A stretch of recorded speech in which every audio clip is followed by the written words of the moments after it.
We are thrilled to be joined now in studio by Massachusetts Democratic Senator Elizabeth Warren. Warren is out with a new children's book, Pinkie Promises. Senator, thank you so much for being here with us.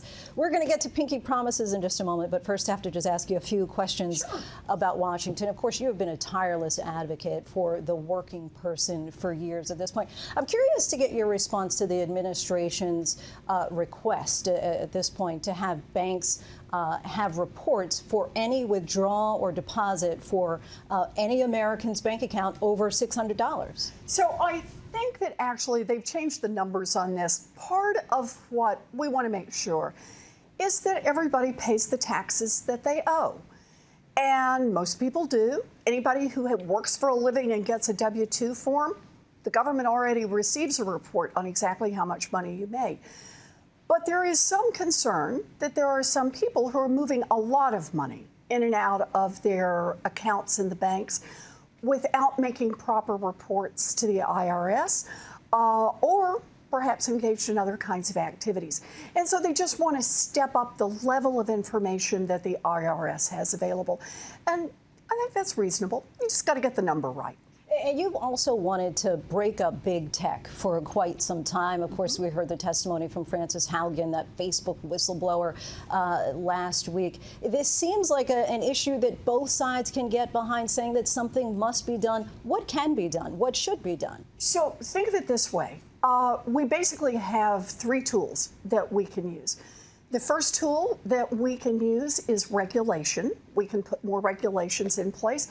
And we should do that in some cases, but you got to be careful. You know, there's a lot of free speech that we're talking about here that you don't want to impede. So I think the second thing we can do certainly is we can enforce any criminal laws that may have been broken. And even if you're a giant corporation, that does not exempt you from being investigated. But the third thing we can do is break up the giants. And one of the reasons for doing that is if we have multiple companies that are providing basically the same service, but you can still interconnect them all. So you could still, find your aunt and find your cousin and find your friend from high school, but they're with different companies.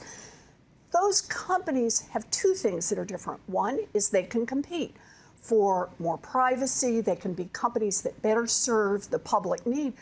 But the second is you lose that concentrated power that bears down on Washington with its lobbyists, with its muscle that Facebook and some of the other tech giants have. Break them up. That's what Teddy Roosevelt wanted to do more than 100 years ago when companies got really big. It's what we need to do now. And speaking of that muscle, many people have suggested that President Biden's agenda, or wish list, if you will, has really been overshadowed by the realities of that 50-50 split in the Senate, with Republicans relying on the filibuster. Now, as we are just a little over a year out from the midterm elections, what do you feel that Democrats must do in order to prove to the American people that they can effectively pass new legislation and govern? We need to deliver. Look. We've already done a big part of it. We got the vaccinations out, and they are now available to everyone, and that's great. We got those checks for $1,200 out that we promised we would do. We've gotten child tax credits out to families with children.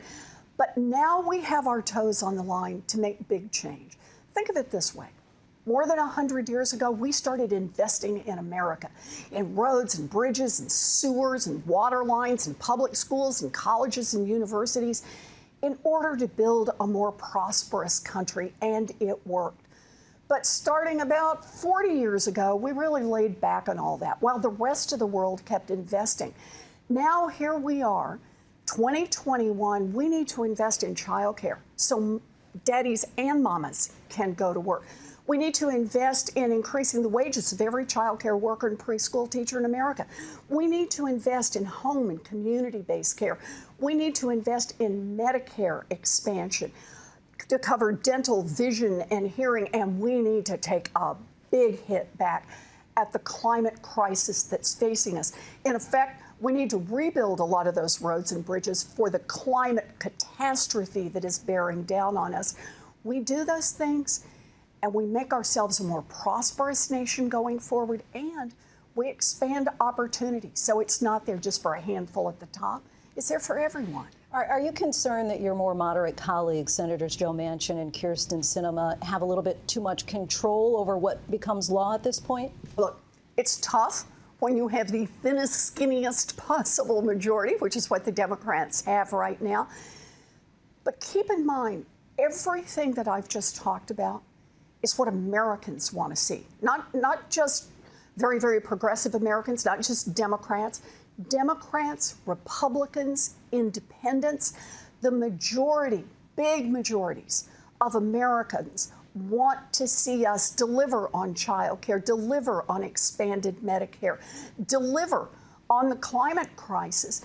So it's up to all of us to say, we're going to get here. I get that we all may have differences, but nobody is getting everything they wanted. That's what happens in a negotiation. We need to negotiate, but we need to do it quickly, and we need to deliver on behalf of the American people. I want to pivot now to Pinkie Promises. Yeah. First, I wanted to show a clip from what has to be a moment that's seared in your mind when you ultimately decided it was time to drop out of the presidential race. Okay. And I wonder what your message would be to the women and girls who feel like we're left with two white men to decide between. I know. One of the hardest parts of this is all those Pinkie Promises and all those little girls who are going to have to wait 4 more years. That's going to be hard. You were able to turn a bit of that heartache and bittersweet moment into a book, Pinkie Promises. Tell me how it came about. So I wrote that book.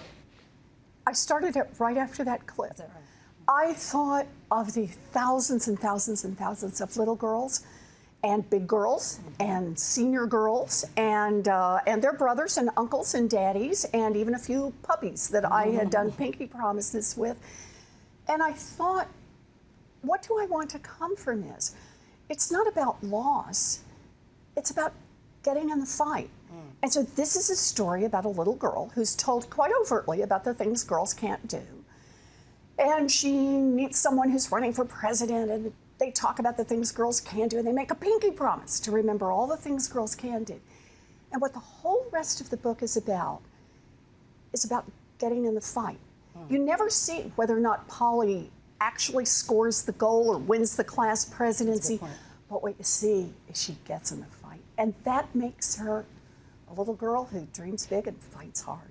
What do you think the impact would have been for a young Elizabeth Warren to see a woman running for president when you were a child? You know, I feel so grateful that I had a second grade teacher who told me I could be a teacher. And that opened a door for me. Had there been other doors, someone who stood up and said, there are a whole lot more things that girls can do too. You know, you never know the paths that you might have taken from early on. But this is the best part. We at least now openly talk about it. One of the reasons I wrote Pinkie Promises is I think it is much less rare today for someone to overtly say girls can't do that. But the message is delivered loud and clear, over and over and over. And the nice thing about the book is because I actually have people say it to her, it gives little girls and little boys a chance to get a handle on something that happens in their lives and talk about it. You know, if you can see it, if you can talk about it, then you can figure out what to do about it. And in our particular case, it was give a pinky promise and remember, that's what girls do. You know, I also write children's books in my free time, and it really was birthed in me because of a lack of diversity and inclusion in children's books. I have a black son. I wasn't seeing that he was reflected in the pages of books. I was pleasantly surprised. I mean, you can see it right from the cover, but throughout your book, it seems that this was really an intentional and deliberate decision to be so inclusive. Yes, that is very much a part of what this book is about.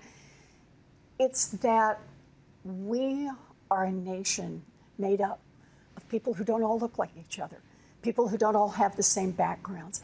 And that is not a weakness. That is not something we want to try to slide past and pretend it's not there. That is our strength. And that's what this book tries to show in many ways. I have to say, I had a wonderful, wonderful illustrator, Charlene Chua, who's just fabulous.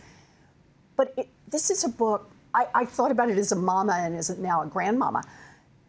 You can read it over and over because there's layers in this book about the different people who show up in it. And I hope you noticed there's a golden retriever in this book too, who is sometimes, that's right, a very naughty boy in the background. And my whole thinking behind this is there are no words about the golden retriever. So you don't have to be able to read words to follow the story. And I'm hopeful somewhere around the 3rd reading or the 5th reading or the 10th reading that the child will read back the story of, oh, he's about to knock over a lamp. He's popped the soccer ball. Because I think that's what books should be. They should be a part of a conversation between, in the case of a children's book, the adult who knows the words, but the child who's engaging the story. And lastly, Senator, just curious, do you feel that you could pinky swear a young girl right now and say that they're going to see a female as president in their lifetime? And might it be you? I can do the pinky swear that we are going to see a woman president. We are. It's going to, I don't know how long it's going to take, but it is going to happen. Senator Elizabeth Warren, such a pleasure to talk to. We So so appreciate it. Pinkie Promises, ladies and gentlemen, it is now out and available wherever books are sold. Hi, everyone. George Stephanopoulos here. Thanks for checking out the ABC News YouTube channel. If you'd like to get more videos, show highlights, and watch live event coverage, click on the right over here to subscribe to our channel. And don't forget to download the ABC News app for breaking news alerts. Thanks for watching.